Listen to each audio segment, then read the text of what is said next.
We've all heard of the Great Resignation. In fact, we've probably overheard the expression, the Great Resignation. But it doesn't make it any less relevant to today. The Great Resignation is happening, it has happened, and it's continuing to happen. We're all trying to figure out, well, how do I keep my top employees? Because we used to think, well, let's throw money at them. Let's say you're ABC Construction and you got employees making 50 grand a year. Well, down the street at 123 Construction, they're also offering 50 grand a year. So maybe you say, well, look, we'll give you 10 grand more. Let's make it $60,000 a year to keep you here. Hey, would that work? Well, 123 is going to say the same thing. Hey, no, come over here. We'll give you that extra 10, $60,000. So what do you do when it's not about money anymore? Because typically it's not. When the money option, when salaries are pretty much the same, for an employee to go, well, look, I got 5 different options. The salary's all the same. What's going to make the difference? There are 4 needs that employees crave, and 5 things you can do to help people want to stay at your company. Here's some of the things that you can do. The first thing is an employee wants to feel competent in their work. What does that mean? Someone doesn't want to go to work and be like, oh my God, I don't know what I'm doing. This wasn't properly explained to me. I feel nervous about it because I'm not sure I can get this done right. When we feel competent in what we do, that translates to feeling confident in what we do. And when we're confident in what we do, we tend to work harder, we tend to work smarter, and we tend to get the job done better. So that's the very first thing you can do, is make sure your employees are set up to feel competent in what it is that they do for your company. The second thing that you can do is this. Most employees want to feel a certain level of autonomy. No one likes to have someone over their shoulder, hey, what are you doing? Hey, what are you doing? Oh, no, don't do it that way, you do it this way. People want to have the instructions given to them and then left to their own accord to get the job done. Now, at the same token though, you still need to be available for a qualifying question, for a continuing question, or for a clarifying question. But that being said, people crave a certain level of autonomy. And when they have that autonomy, they feel trusted by their employer. They feel trusted by you. And when people feel trusted, again, they tend to work harder, smarter, and they feel a sense of importance within the company, that they're trusted to get the job done. The third thing that people crave as humans, we crave purpose, or as Simon Sinek used to say, or continues to say, they crave the why. Now, what I'm referring to here is people within a company, they want to know the purpose, their purpose, and their why within the company. So your employee wants to know, hey, why do I matter here? What is my purpose within the company? What is the purpose of my job and how does it matter? We want to know the why. Why am I here other than just to collect a paycheck? Otherwise, you're going to have a room full of paycheck collectors, and that's the worst thing you can have. So it's important that they understand their purpose, why they're important within their company. And again, when that happens, now they feel a sense of pride. And when people have a sense of pride, again, they tend to do their work better, smarter, more efficiently. The fourth thing is this, and it's really more than just a craving. We need to feel harmony and balance within our entire lives. There isn't a separation between home life and work life. There is a synergy between the two.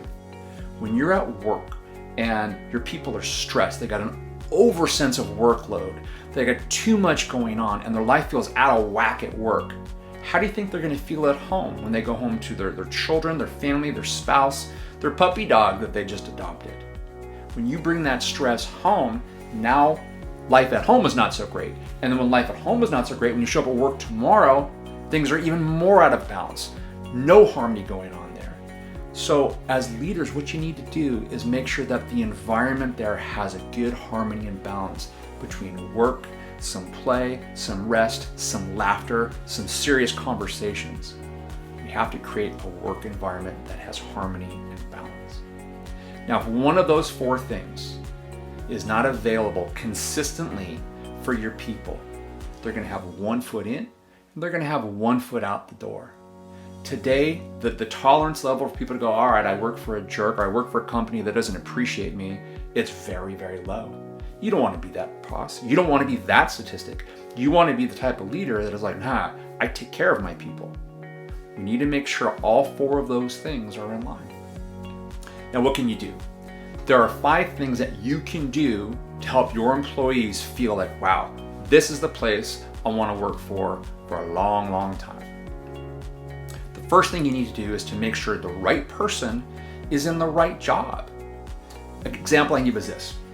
Many years ago in the 90s, I sold cars. It was a newer Acura dealership, and they were massive. They owned, I think, Cadillac, Oldsmobile, Acura, Lexus, Infiniti. They owned all of them. One of them, the Infiniti dealership, there was this guy named Ray. Month after month after month after month, he was the sales leader of all the dealerships, not just Infiniti, but all of them. So as they were trying to build up the Acura, which was new, they brought Ray over to be the sales manager. Now Ray came over, nice enough guy, but it didn't work. He thought he could take what he knew as a salesperson, what was working for him, and just translate it to everybody. Hey, this is how I do it, so I expect all of you to do it the same way. Well, as we come to know, people are diverse. We have different personalities. Some of us are really outgoing, expressive, gregarious. Some of us not so much. So it didn't translate well at all. I think he lasted maybe a month and a half, 2 months as a sales manager. Didn't work. He went back and resumed his sales at the Infiniti side. And he was still phenomenal, of course. But that's a good example of he was not the right person for that job. Now, how do we get that? Assessments. Assessments are fantastic. In fact, here at Jasper Dynamic, we have an amazing assessment that can actually help you to make sure you have the right people in the right job. The second thing you want to do is make sure you have a development plan for your employees. When I first got into the casino industry many years ago, I started, of course, as a dealer. I was in the table games department, but I knew I wanted to run that place. I wanted to get at least up to the manager level. So I sat down with my direct boss and said, hey, this is what I want to do. How do I get there? So they were more than happy to say, all right, so you need to become a supervisor. How do you become a supervisor, such and such, after supervisor, manager, et cetera, et cetera, et cetera. But not everyone is like me. I'm the type of person, I'll go out there and I'll ask the questions. Some people are not. They're afraid to do that. So what can you do? You got to sit down and you got to talk to your people and say, hey, how are you feeling about your current position here? Do you like it? How do you feel? Do you feel competent? Do you feel confident? Are you feeling good? They might say, hey, I'm perfect here. I love my spot. But what if they aspire to move up? Maybe someone is an entry-level maintenance person, but aspires to be a facilities manager someday at your company. Help them to sit down and say, okay, that's fantastic. Let's get you there. Why do you do that? You do that because people feel a sense of growth. They feel, hey, wow, I'm not stuck at this position. I can move up. I can get where I want to go. And my boss, you, is willing to help me get there. Have a development plan because it helps your people feel as a part of your company and know they have the room to grow. Third thing is, and we kind of alluded to this, that people want to know their purpose and the why with the company. So you have to communicate that. Again, people are not going to walk up to you and say, hey, will you please tell me my purpose and my why here? That's not the way human beings work. Sit down with your people, have a good conversation with them and explain to them, no matter who they are, why you're here. This is why what you do helps us as a company to succeed. Even if it's a person, say, I'll go back to the casino industry. We had people that they're cleaning the bathrooms, they're cleaning the toilets, they're sweeping and vacuuming. Their position was beyond important. You can't have people going into a nasty bathroom, dirty floors, a casino that just reeks like smoke. Their job is just as important as someone running the top. But it needs to be explained so they feel important. And then along with the development plan, they know that they can move up. So you have to take the time to communicate to your people why you're here, what your purpose is, and why it is important for the success of your company. Because when they know that, again, it's that sense of pride, it's that sense of feeling a part of the team, a part of the company, a part of the family. You're going to get people that work hard for you and want to stay there because they know they matter to you and to your company. The fourth thing is this. People need internal motivation. Yeah, external motivation money, accolades, stuff like that. That's all fine and dandy. But when you have people coming into work because they want to, because they feel a sense of pride, they desire to be there, truly matters. Now, oftentimes people fail in this category as a leader. Everyone has heard, hey, praise publicly. Let everyone know what a great job you've done. Let's say you have a team meeting every Saturday, whatever. You got 30, 40, 50 people in there and someone did a great job. So you want to say, hey, check out Bobby over here. Bobby did a fantastic job. Everyone please stand up and give a warm applause to him for doing such a great job. Now maybe Bobby is an extrovert and just soaks that in and could not feel a more sense of pride and loves it.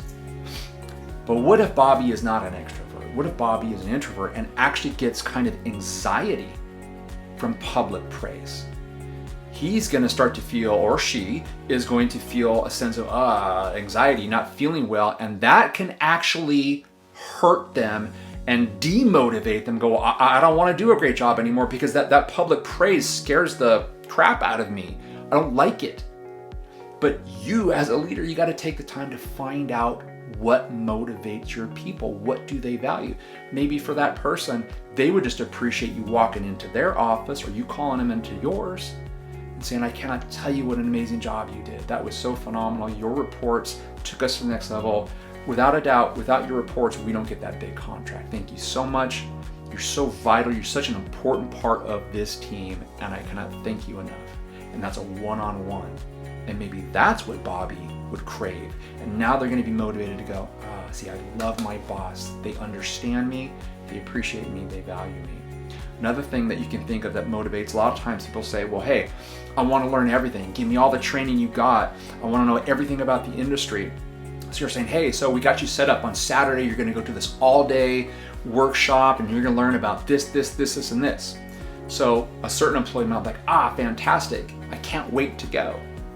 But if you cookie cut that and think everybody will appreciate that, what happens if you say that to the person who has their daughter's recital on Saturday, or Boy Scouts on Saturday, or they themselves have a puppy play date with a new dog they just adopted if they don't have children, or maybe they're looking for that getaway with their spouse, and what they value is family time. They don't want that extra training. That's going to demotivate them. But what if you're the boss that says, hey, you remember that you're taking the family on a camping trip Friday right after work? So you walk up to Bobby and you say, hey, just want to let you know, so appreciate you. You know what? Cut out here at noon today. But no. It's okay. Cut out at noon. Get on that family weekend. Have a blast. I can't wait to hear how your weekend was when you come back on Monday. That person who is motivated by family time is going to so appreciate that you understand what internally motivates them. Now, the last thing is we have to develop leaders. You got to do it. Here's the thing. So many people are promoted for their amazing technical skills.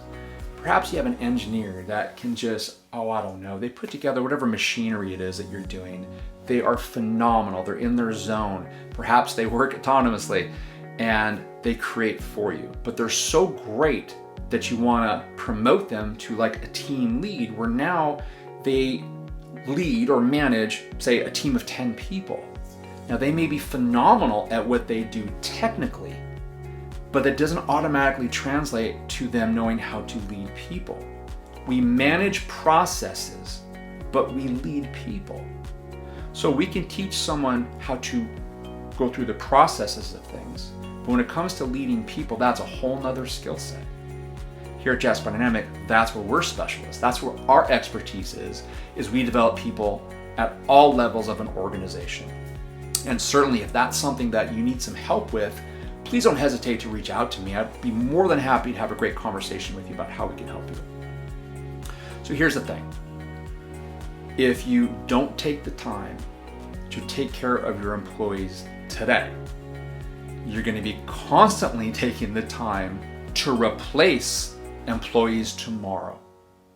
Now, on the flip side of that is, if you take care of your employees today, they're going to take care of you, they're going to take care of your company, and most importantly, because they feel great about working for you, they're going to take care of your customers. And at the end of the day, that's what it's all about. We have happy customers, we have repeat customers, we have referral customers. I'm Claudio Capra II, the CEO and co-founder of Jasper Dynamic. Reach out to us today for a no-obligation discovery call so we can work with you to retain and gain your quality employees.